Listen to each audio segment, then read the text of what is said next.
And his name is Orlando Cox. He's a small businessman, certainly like many of you in the audience as well, who've been trying to find different ways to survive in this economy. He's also a former employee of Clico, and he told me before he got started that he was very passionate about speaking on that issue, which I believe a lot of people have tried to push under the carpet. But he's also a landscaper. He deals with pest control, and he also engages in selling natural juices as well. So please give him a round of applause, Mr. Orlando Cox.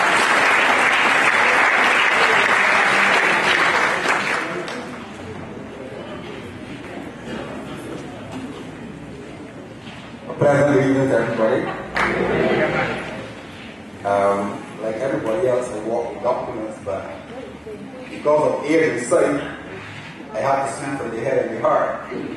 And before I get into my discourse as it relates to small business, I really wanted to rekindle the light under the Clico story. It has gone silent. It seems like all of a sudden we find ourselves we're in an economic situation, and all has been lost as it relates to those 10,000 odd policyholders who place their money in people. And you know, when we were young, we were told to go to school and learn and get a good education, and you are guaranteed a job. But I realized, and as you would realize, that that is not necessarily true. Because we have people in Barbados tonight walking about with masters, doctorate, well-educated, and they can't be fools to get that level, but they're unemployed. And I'm going to draw an analogy with that and my present situation as it relates to Clico. Now, mind, because I'm an ex-employee, I'm speaking as a policyholder.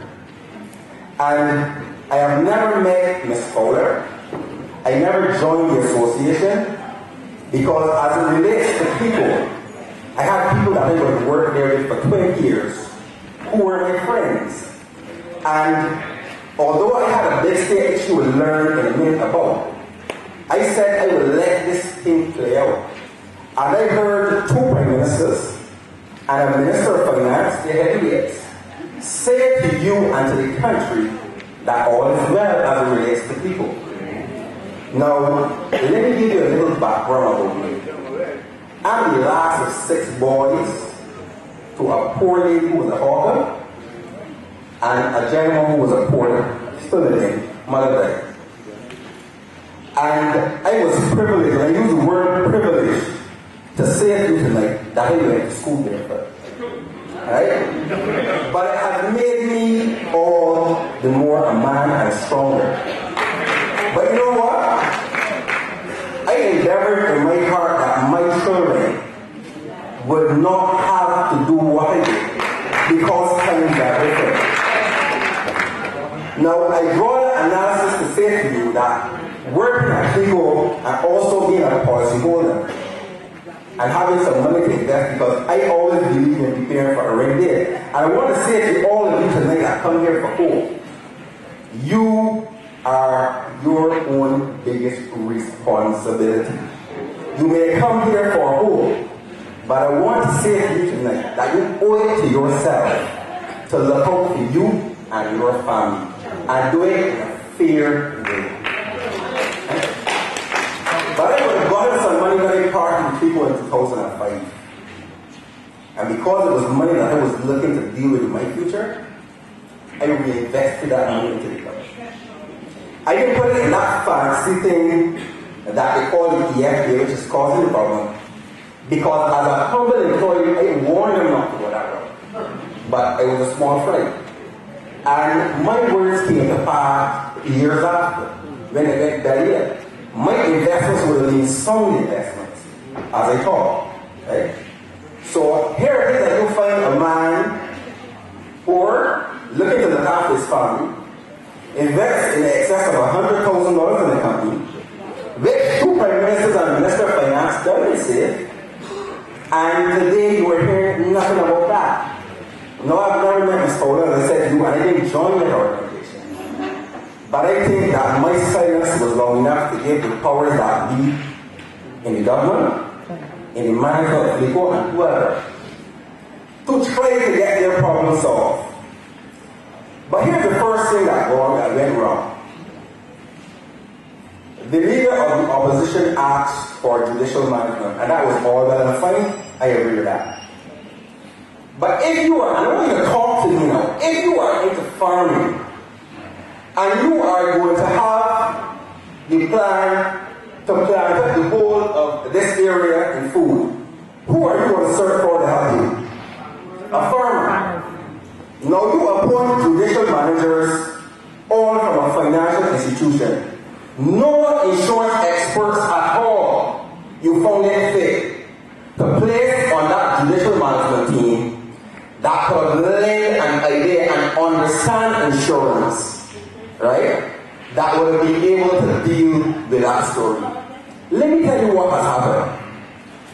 You have a group of judicial managers who, and I don't think they did it with any malintent, but because their story and their training is only figures, they are looking at where they can balance to get the story sorted. And at the same time, they are being paid handsomely. So what does that leave you, a policyholder, to get if anything is left?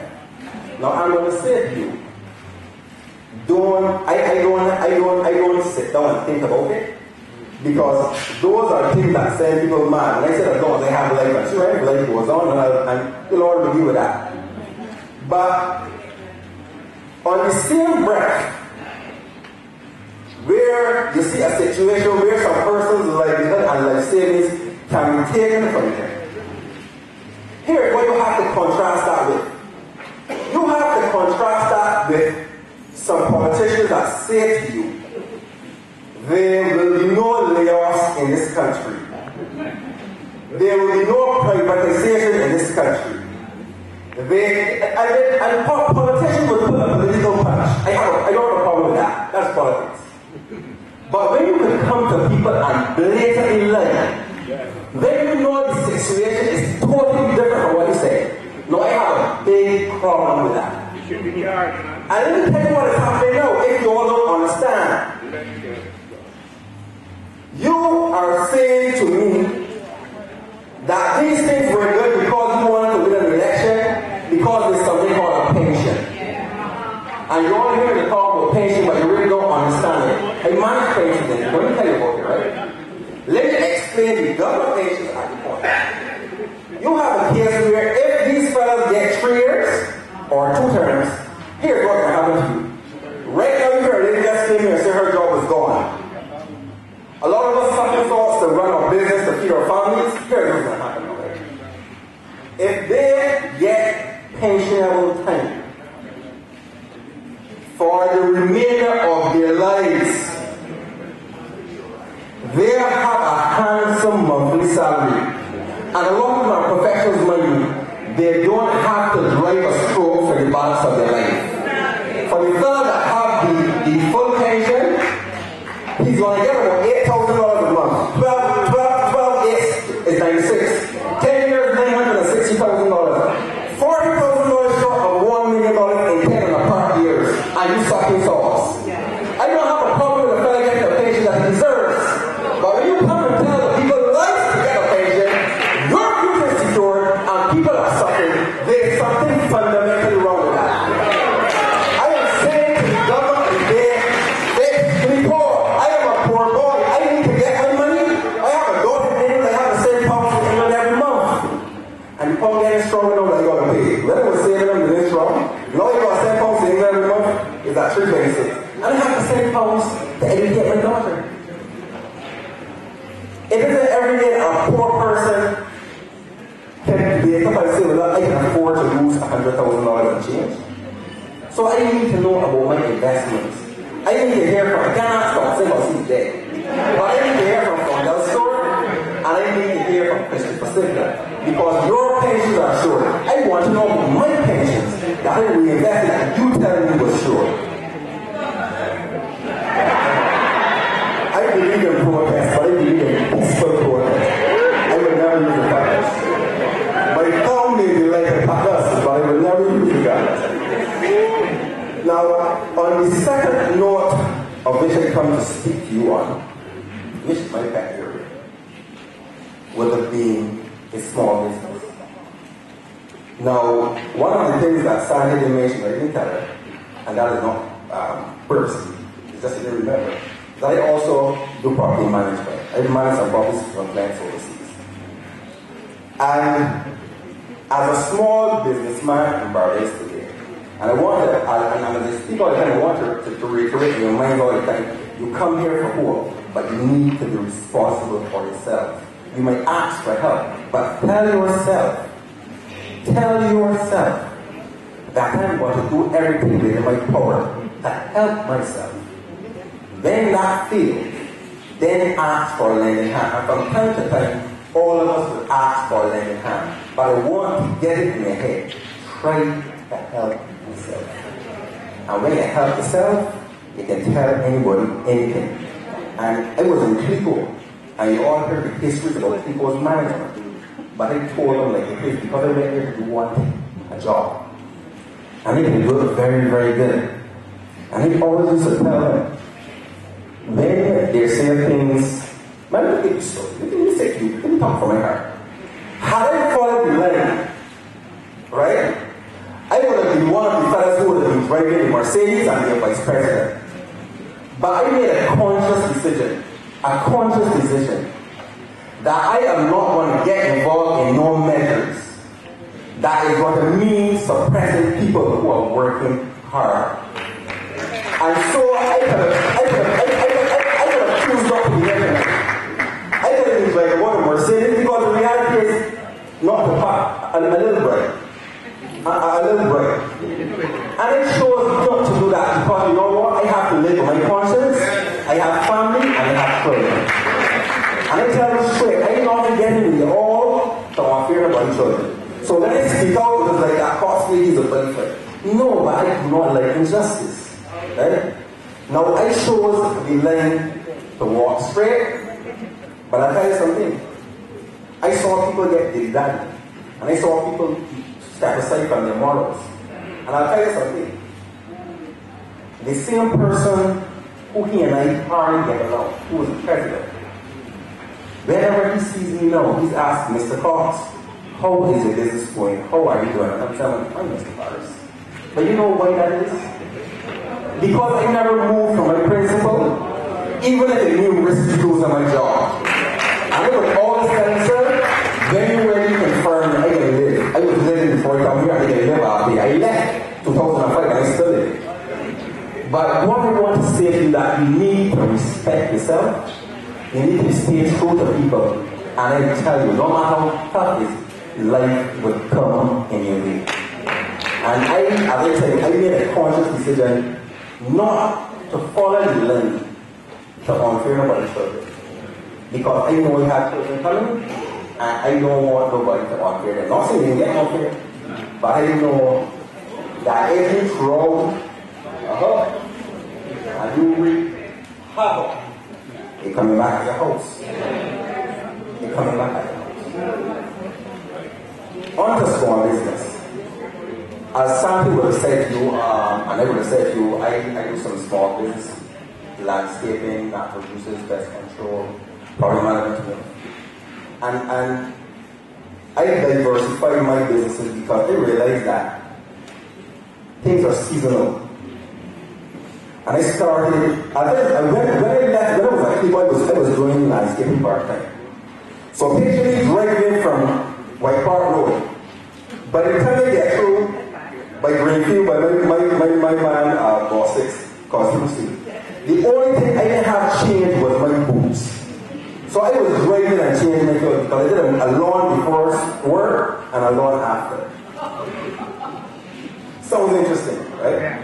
Because my thing was that my job wasn't a big, my salary was not a big salary. And that's what you think that I would make a pay for being outspoken. When you get appraisals, people talk about appraisals. My appraisal used to be glowing. And if you had a salary scale of 1 to 10, it would always be like within 10 bracket. But one man made it all. And if he said it's 2, it's 2. So no matter how good you go, if he make the law, if he don't like you, and you start them or whatever, you got to pay what you take. Now I dealt with that as long as I can deal with it. Young, married, house, children. But when they had enough money, I tell them like that. You come to an agreement, you separate them, cool, it's done. I go no further, it's done. Right? But back to the business now. When I started my business and started to really boom, I was employing people, I was referring, whatever else. Because the economy was buoyant. Things were happening. The last 3 to 4 years, contraction. And you find people, I don't work for people necessarily, I work for people who have humble origins, and very often I work for them for free. Majority of my clients are upscale. And there are people who used to pay me quite easily. But you were with me when times were good. So I am with you when times are bad. Today I can tell you I have enough money worth, but not enough money. Because my receivables were high. But those people were good to me in good times. So how can I turn my back on them now? I understand the situation. I did accounts and finance and economics. I understand it. Right? One thing it has done, it has almost depleted my savings. But as I said, as long as there's life and there's breath, I'm a fighter. But I find myself in a situation where if I had access to that handsome sum that I would have invested, life would have been easier. Right? We have, as a people, to start to tell people when they do us wrong, that they're doing you wrong. Don't worry about Barbados Labour Party, nor Democratic Labour Party, nor NDP. When people, and I'm glad that the Colonel said it just now, right? And he's a politician.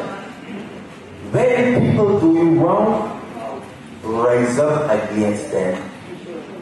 Don't do it in violent way, but speak out, protest. And the mood that we are in the country at present, where we're being led by a group of people who seemingly do not, I don't want to call them dumb, I ain't going there. People who seemingly do not understand what it takes to get, but let's really say that, but to get the country going, I think those people should do this decent thing, step aside, and let some person who is willing and able to bring this country back to economic growth to run the country. And when such a person comes, hold them to account. Hold them to account. We in Barbados are too docile when it comes to our rights and people grabbing on our rights. Why should a man in 10 years and a par, draw $1 million of money that you have to pay in VAT and tax, and you and your family suffering? You hear the lady who gets laid off and he gets any money, the lady who has an education plan and there's no help, and you are going to entitle a person to live for the balance of his life scot-free. I am saying to you, rise up.